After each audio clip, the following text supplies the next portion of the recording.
I feel like cybersecurity is, we try so hard to be black and white, but it's really not. It's the needs of the organization. And like, that's kind of where I've been this whole time.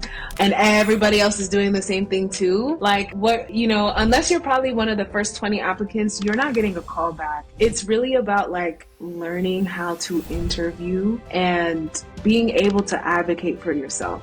Do you work more hours than you should in your current job, or have you before? Yes, if a deadline is tight and my time management wasn't the best, okay, cool. Most of the time, I'm very good with my work-life balance. I like to be very efficient as possible. Some days I have 12-hour days, 14-hour days. Some days it might be a 5-hour day or 6-hour day. Hey friends, welcome to the show. So today we're joined by the amazing Fanta Marie, who is a cybersecurity professional. She entered the field literally with no experience in cybersecurity. So we absolutely have to get into that today. But I mean, in addition to that, she's just an absolute trailblazer, right? Sharing her knowledge, sharing information with thousands of people, literally across platforms like TikTok and YouTube. So we are going to dive deep into this journey, and we want to know all the tips, all the secrets, and all the information that she has to share with us.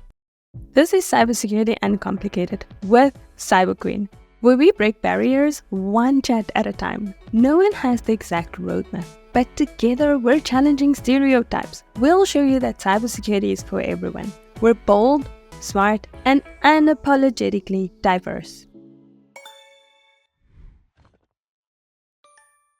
So thank you so much for joining me. I'm so excited. Welcome to the show. Thank you for having me, and hello everybody.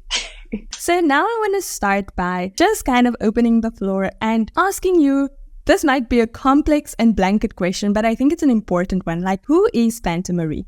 As a person, if you were to tell us as a person who you are, who is Fanta Marie? That is so interesting because I make content online, and when I meet new people, they're always like, you're so different. And it is like, I'm a very quiet, reserved person. Like, once you get to know me one-on-one, I come out of my shell, but I'm typically more reserved, So I'm just a normal person. I like everything everybody else likes. We like going out to eat, good music, especially amapiano. And that's just what I enjoy. I just like to have a good time like everybody else. Oh my gosh, I love that. I love that amapiano is, we're getting there. We're getting out there in the world. I love that. And I mean, it's so interesting. I love to hear that about you because I feel like I'm pretty much a similar person. People think that when you are sharing content online and when you make videos and things like that, you're typically an extroverted kind of open out there person. But I mean, for me personally, it's been such a journey, and it's unfolded me into a character and a person. So maybe let's talk a little bit about that. How has being in cybersecurity and especially sharing content, how has it kind of changed things a little bit for you in terms of who you are as a person versus what you share and how you share online? Mm-hmm. I will say I look at both sides of it as being a challenge to me. Cybersecurity is a challenge because it's literally changing day by day, second by second, even if you want to say that. So I feel like I came in a spot where I had no visibility, no idea of what the industry was like. And I know a lot of people are also trying to break into it because, it's popular. So I'm like, let me build a platform where I can help people break in because I'm still entry level. So this is what I did to get to where I'm at. And that's also been another challenge, socially, it's brought me out of my shell. I'm able to communicate with people more, and it makes me feel fulfilled that I'm able to help educate and steer people in the right direction. That's amazing. I love that. I absolutely love that. And I can agree with the fulfillment of this journey. I think it really, one of the strongest things you need in cybersecurity is the ability to effectively communicate, especially communicate problems and kind of the risks and issues that we see daily with different people. And having a platform where you share content with different people, I think it really helps with that communication journey because you have to communicate essentially with people at so many different levels. Exactly. It's such a challenge because, initially it's just about sharing knowledge, but then it comes to helping people, being inspiring, and which you absolutely truly are. You're absolutely inspiring. I love your content, and I think you inspire so many people out there. Let me ask you now about this big elephant in the room, right? Because Okay. I bet that as much as people feel inspired by you, your journey and your story of getting into cybersecurity without any experience, I bet you get just as many challenges and, like people kind of saying that's not true, or, you get challenged on that your story, your experience and, your journey. So, I mean, how did this happen? Can you take us through a little bit of your journey? How did this happen for you? Yeah, so I'll sum it up as brief as possible, but I want to say that my circumstance was completely luck. Number one. Yes, like when you get in interviews and you apply, like you have to be strategic, you have to know what you're talking about and all of those things, but I feel like I got the opportunities based off of luck. But I tried my best to remove obstacles. So when I didn't get into law school in 2022 spring, I had pretty much 2 months to figure out what I was going to do because, student loans, the forbearance period was ending. So it's either find a job really quickly where I can pay this or go back to school where I don't have to pay this. So I found a 1-year MBA cybersecurity program, and I didn't want to study again for another entrance exam. So I was like, all right, let me do this program. They don't require me to do any of that. And at the time, cybersecurity, pandemic was a buzzword, right? Simone Bees were a lot. I was like, okay, what is cybersecurity? I don't know, but I'm diving right into it. So I joined my master's program in August of 2022, but I still needed money. I had just finished school. I still needed money. And my first 2 classes were on auditing and networking. So I took all of the projects that we were going to work on throughout the semester and I put it right on my resume. And I didn't even do them yet, but they were on my resume. I was sending out applications.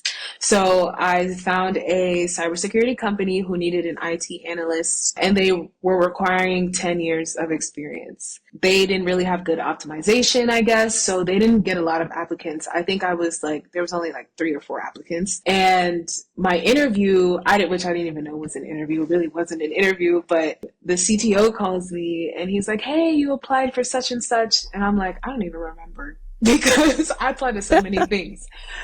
But I was like, oh yeah, give me one moment. I went right into my email and I was trying to find the email. I was like, oh yeah, I did apply for this company. He was like, yeah, so we know you're new and all these things, but he's like, can you tell me what happens when you do an internet search? What are the protocols involved? What happens on the back end? And so I'm like, OSI layer, TCP IP protocols. 3-way handshake, port, something, I'm throwing out all these buzzwords that I had just learned in my networking class. So he's like, okay, I'll call you back. And the next day he calls me back and he's like, okay, we're going to give you an offer. And I was like, I don't know anything, right? And he's like, yeah, that's fine. We'll teach you. We'll train you. And so I was like, cool. And I had never heard of this company before, but it turns out they're an industry leader in the cybersecurity world. So I was like, wow. I got really lucky. I got really, really lucky. But I feel like, an employer took a chance on me and I fell in love with the industry and I'm still here. Wow. I love that for you. And I mean, I don't know. For me, I would challenge, because of course I watched your YouTube video, right, around your journey into cybersecurity and the interview, and I was laughing just as much. Firstly, that's the best kind of hiring manager that's willing to take a chance on someone and willing to give someone the opportunity. There's so many kind of mindset blockers that we need to change in the industry, but this is an absolute industry win your story. And that's why it's so inspiring, because there are so many managers out there who are willing to give people a chance, right? It's just that I think people are not as determined. And yeah, I would say your determination is what stood out to me, because I mean, you had a problem, you were like, I need to get money and I need money now. And that was kind of your motivating factor. You were not taking no for an answer. You were not like, what is this 3 years that people are saying I should wait? Nah, and even looking at the fact that although they required a lot of experience, you still applied for the job. It's absolutely fascinating. I think it's so, so cool. So what do you do? What is your current role in cybersecurity? So currently I am working in the GRC route right now. So I am in like cybersecurity maturity model. I'm certified in that. So it's pretty much IT assessments for federal contracts, but they're also training me in encryption. So I'm in a weird spot. Like that's the thing too, is like, I feel like cybersecurity is, we try so hard to be black and white, but it's really not. It's the needs of the organization. And like, that's kind of where I've been this whole time. My first company, I was an IT analyst. So I was doing system admin work in Azure. I learned the Azure portal and was able to configure and set up policies. And then they moved me into GRC, right? So, and then my next role, because I was lower level, it was mainly auditing. But whenever I needed to do something, like if we had a P1, like I had to know the network. I had to pivot to meet the needs of the organization. And now I have a new role where it's the same kind of thing, where like they know my background and I'm technical. So they're giving me more opportunities to do that. So I'm essentially a federal IT system auditor, because that's what CMMC would be. Okay. But they want to train me to, work in FedRAMP technology and be an expert like PKI. Like, okay. Just because I was like, hey, I can do this. Whatever you guys want me to do, I'll do it. So I feel like that's a big thing for anybody like breaking in. Even if you get lucky, you still have to be able to, stay determined and like be relentless. Because that first company I was telling you about, they gave me a chance and I had such bad imposter syndrome. And I still do, because I came in an environment, first, I was the only person in my 20s. All of my colleagues were like in their 50s or upper 40s. They've been network engineers since before I was born. So I'm in a new environment. I don't know anything, but I'm learning so fast from all these brilliant minds, because I was like, hey, I don't want to be an oddball out. Like, you guys give me everything like, help me.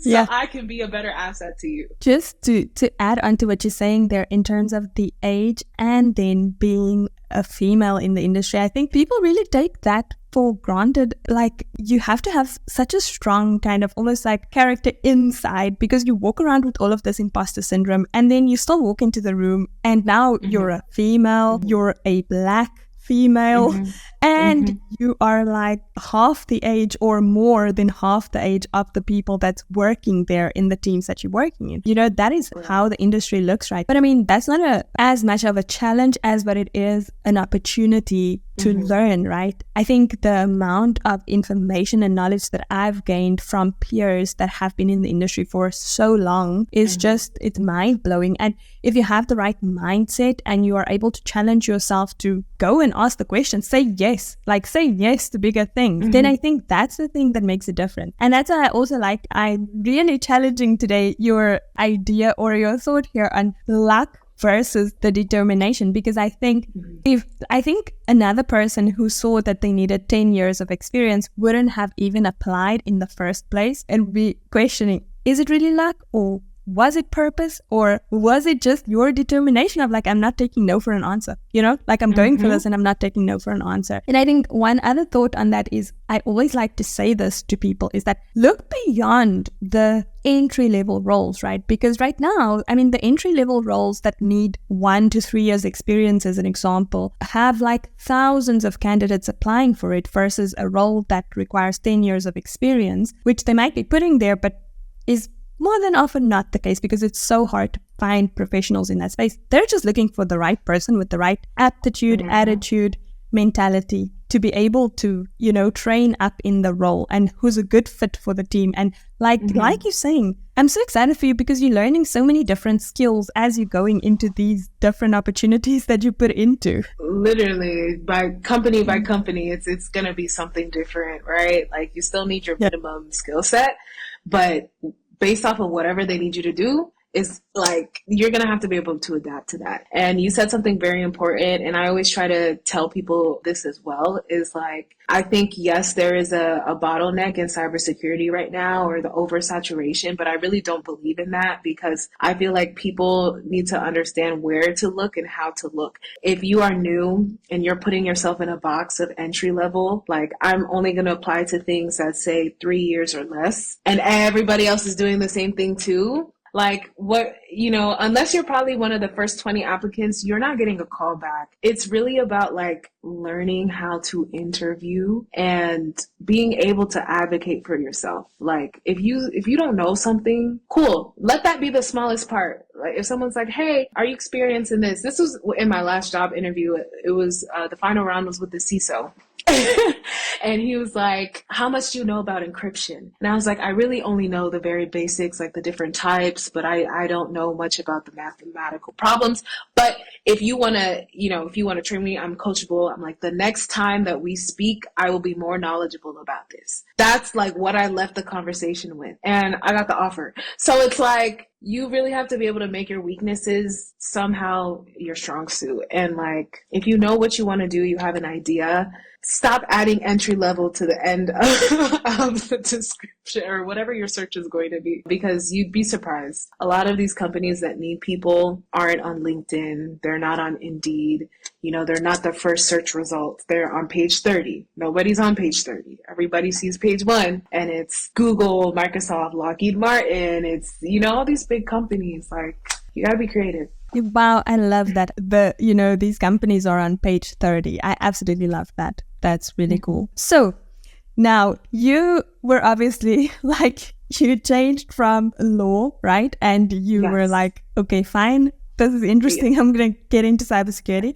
And then in the time when you were first, starting with your master's program and you were like thinking about what the industry was going to be like, how was it then for you? What did you think it was going to be like versus how it actually is? What would you say the contrast and the difference is?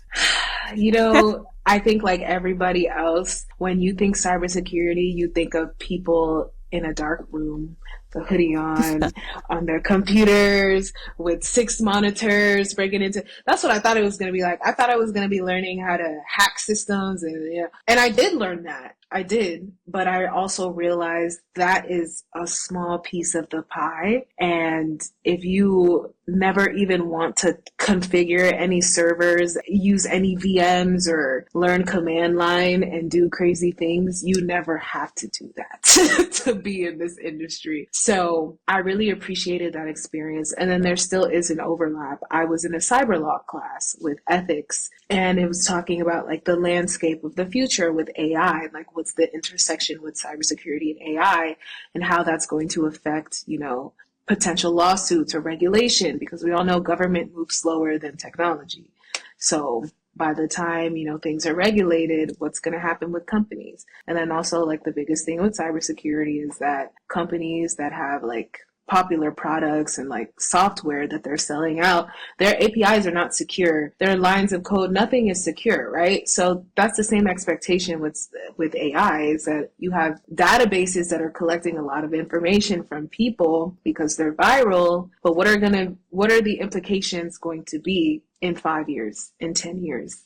Because say I downloaded an app and it's really cool, it's fun to use, but it has a backdoor into every single one of my other apps, right? Like, I don't know that. I'm just clicking terms, agree, like on the terms and conditions. So that's a really cool area too. And it's like, I know if I ever get that law school itch again, I have an area to work in and still be in cybersecurity. So I love it's that. Really cool. Mm-hmm. I love that. And it really is. I mean, it's true. The intersection of legalities, the compliance side of things, even with AI, I always say that we look at AI from right now in cybersecurity from only a governing perspective. There's all these laws and regulations around AI, right? Thinking about the confidentiality, the integrity of those learning models and platforms and how that will be protected. It's crazy if AI is becoming part of our daily life, which in a lot of cases it is. What about the availability of AI systems and AI platforms that we will rely on for accurate and up-to-date data? So I think that's even looking at the future of cybersecurity and not even looking at the opportunity in the current today, which is so interesting and challenging. But I mean, speaking of that, how much time would you say daily or weekly on average you are spending learning new things, doing research, acquiring new skills in cybersecurity, like in addition to what you're doing on the job? I feel like it changes every few weeks, every couple months. On the job, you're learning so much as it is. So sometimes I find that I don't have the capacity to keep up with what's going on besides what I can see right in front of me. And then other times it's different. And they're like, hey, I want you to get certified in this. Then it's like, I'm dedicating all my time into getting certified in this. And then also finding ways to apply it as well. As of right now, I'm studying for my CCNA. So it's like, I'm trying to adjust to a new company, learn their procedures and how they conduct assessments. And then also I'm doing my CCNA stuff. I'm setting up my virtual machines and trying to do network topologies, so it's like whatever you want your outcome to be is how much work you're going to put in afterwards. So yeah. Yeah. Okay. We never stop learning, right? So many people say that. Never stop learning. Like literally in cybersecurity is not an option. Like you don't have the option to stop learning. You know what I mean? Like it's not like any other career space where it's like you have to motivate yourself to keep learning. No, like if you want to be an efficient and knowledgeable cybersecurity professional with good career growth, you don't really have the option to stop learning. Like it just happens to you every single day. If there is one thing that you can tell people about aspiring to get into the industry versus getting into the industry, someone that is saying, like I've been learning and I'm my plan is to get into the industry and that's all fine. Like we're all there, you and I and so many other amazing content creators, mentors. There's so many platforms to help people along. But what is the difference between someone who's actually going to get in versus someone who's just aspiring to get in on a continuous basis? I would say my advice for someone looking to or aspiring to get in,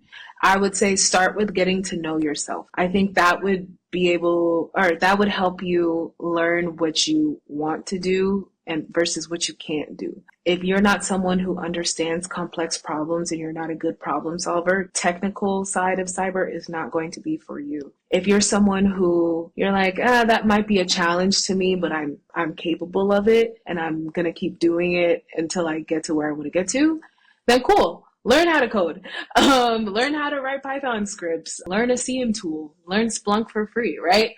I think that's really important. Like in my case, I know that like I like the technical side, but I don't want to be on call. That's just my lifestyle right now. I'm trying to focus on like being more balanced.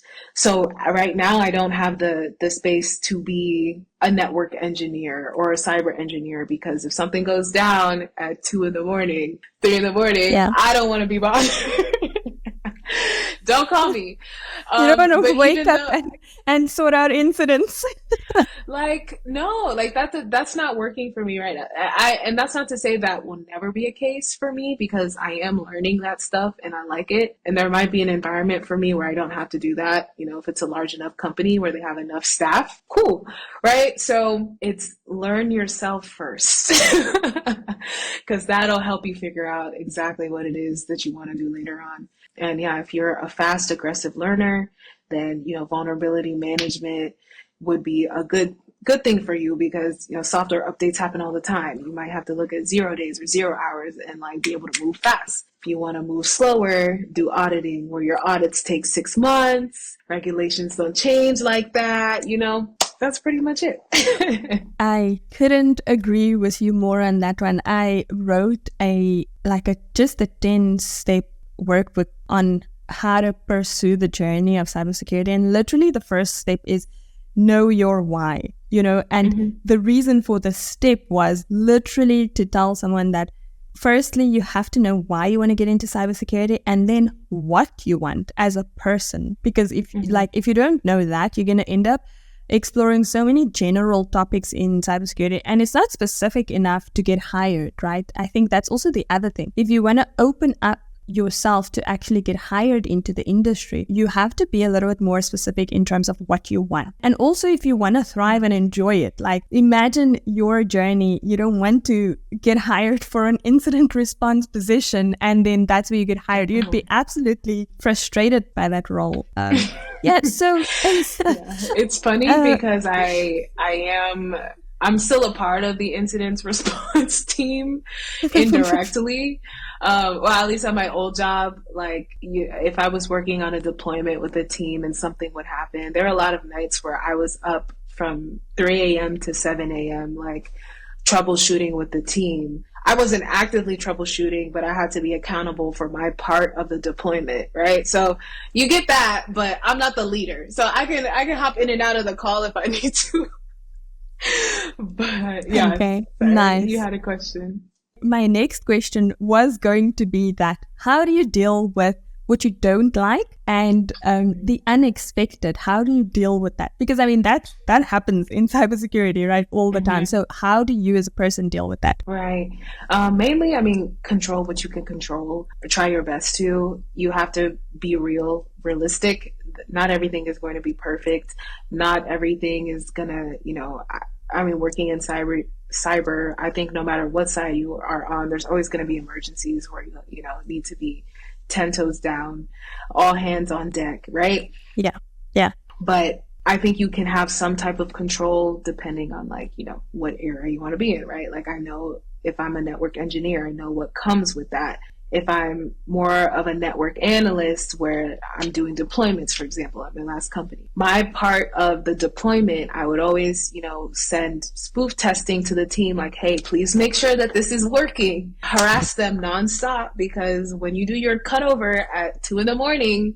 and something doesn't work, the first step is, did you test? What were the test results? Do we have to pull the hair files? Like, what, if we can get that out of the way, then we know, okay, we have to delay the cutover or, we can foresee what the issues are. That way, nobody has to be stressed.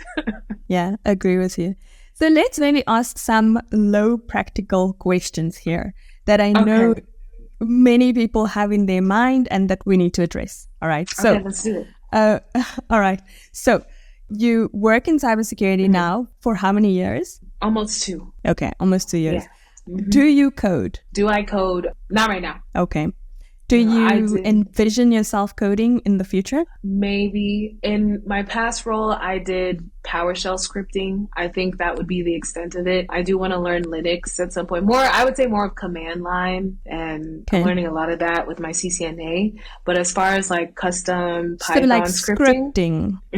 So we're talking like bash scripting, PowerShell, those types of things, more than PowerShell. Python. I'm someone who wants to be efficient. So I feel like if I learn Python, it's going to have to be the cyber engineer route, because why would I learn Python as an auditor, And it's cool to, I feel like that's also a struggle when you're entry level, is you want to learn everything all at once. But I'm just in a position now where it's like, okay, I'll take on things as I can outside of work, but I'm like, I don't want to learn Python right now.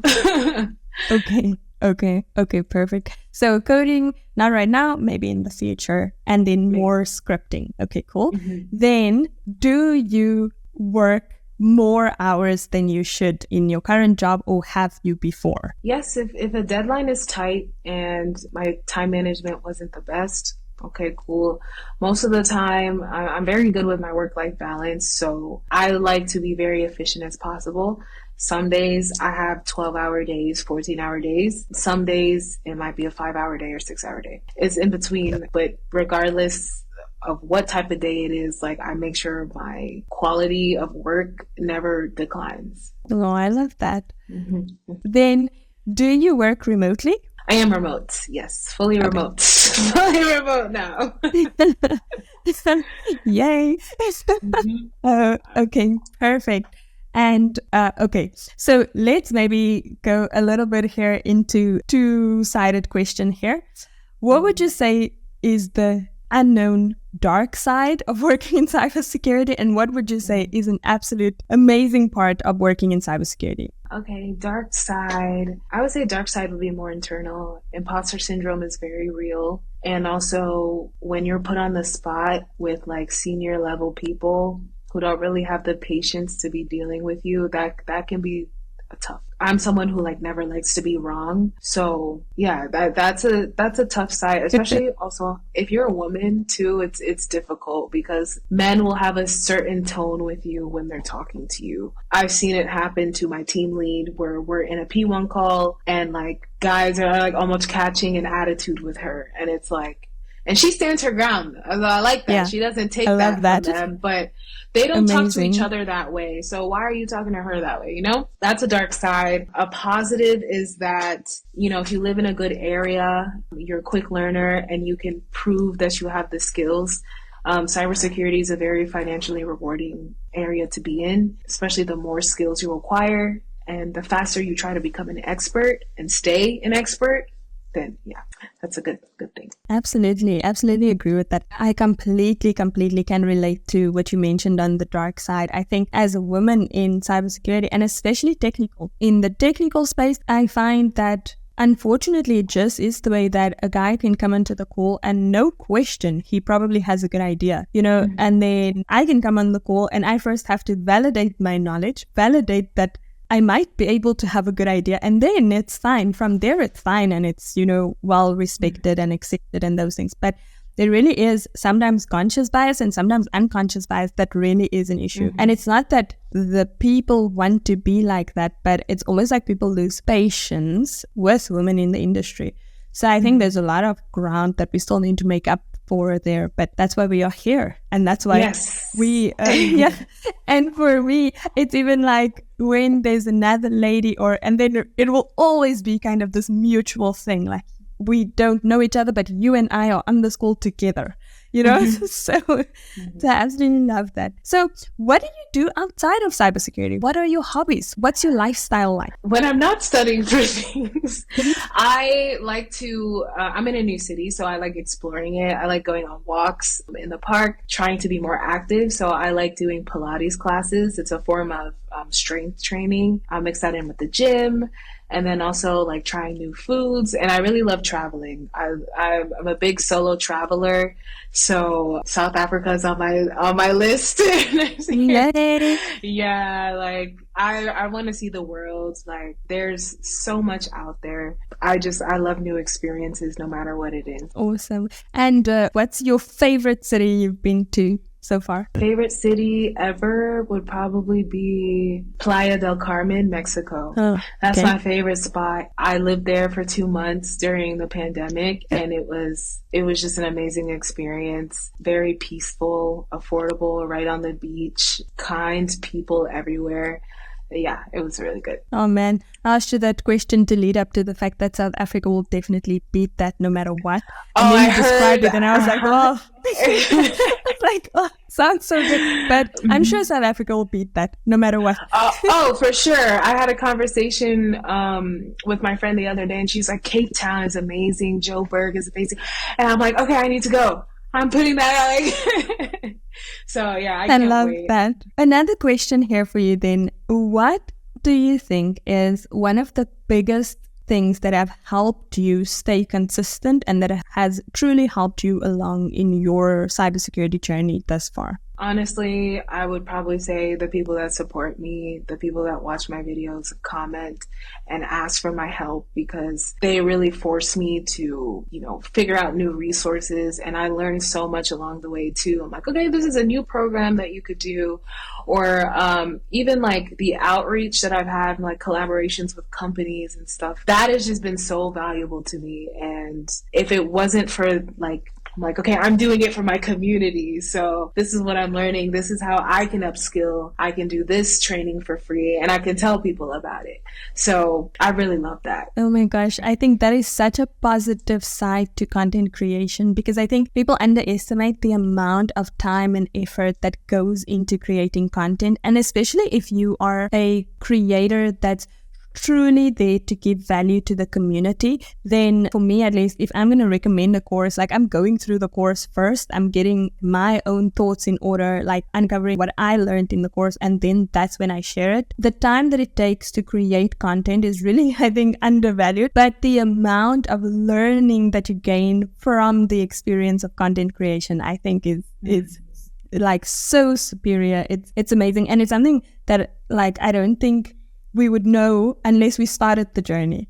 So I hope we can also inspire more people to start sharing knowledge and start the content creation journey. What would you say to someone that's listening or that's watching and they are thinking of starting a content creation journey around their cybersecurity journey? What would you say to them to do as kind of the first steps or to consider before they start? Well, I will say, because you are an inspiration to me, you always have been, you and Simone B's, like, it's really about figure out like what it is you want to learn and know that you're not having a unique experience and other people want to learn too. Like, you're really great at posting about projects, cybersecurity projects and best tools and all of these things. Like, other creators might give you tips on where to find jobs and things like that. So it's like, put all of that together and just share it out. Don't care about the views, because it's going to be somebody, even if you get 200 views on a video, that's perfect, because 5 people needed to see it. Okay. So it's like, you're helping somebody no matter what, and you're helping yourself. So get started at any time. I love that. Get started. And 5 views, I fully agree with you, is more than enough. Imagine a room full of 35, 10, 30 people, or even 200 people that's watching your stuff, right? Like, put those people in a room. It's unbelievable. Before we kind of go towards the end, I wanted to ask you about some of the initiatives that you are doing when it comes to diversity in cybersecurity, because I saw you do also go to conferences. You recently went to a conference. Can you share a little bit about that and some of like how conferences have helped you, how building a network has helped you in cybersecurity and in tech as a whole? So long story short, I like to go to conferences because it's especially ones where industry leaders are going to be there. That is a main priority for me, because I'm someone who's all about efficiency. I'm like, you've been here for 10, 20 years. Tell me everything you know. Help me. I love that. I don't have to take everything you say as its Bible, but it can help me figure out the best way, a shortcut to get to where I need to get to. And it helps me bring it back to the people that follow me. Like, so I really enjoy that. And especially I've realized like the industry is predominantly male, white males, Asian males. So I know I'm underrepresented in this area. So I want more people that look like me in this space. That's just what it is. So if I'm like the face of it, I have to go out there to bring it back to other people. That's what I'll do. I love it. I love it. All right. So let's get a little bit philosophical here. For Fanta Marie, what is the thing that you want people to know you for? And ideally someone who's come across your platforms, like what do you want them to think about you and remember about you? Oh my gosh. Have I really thought about this? Philosophical. I don't know that I've even really thought about this.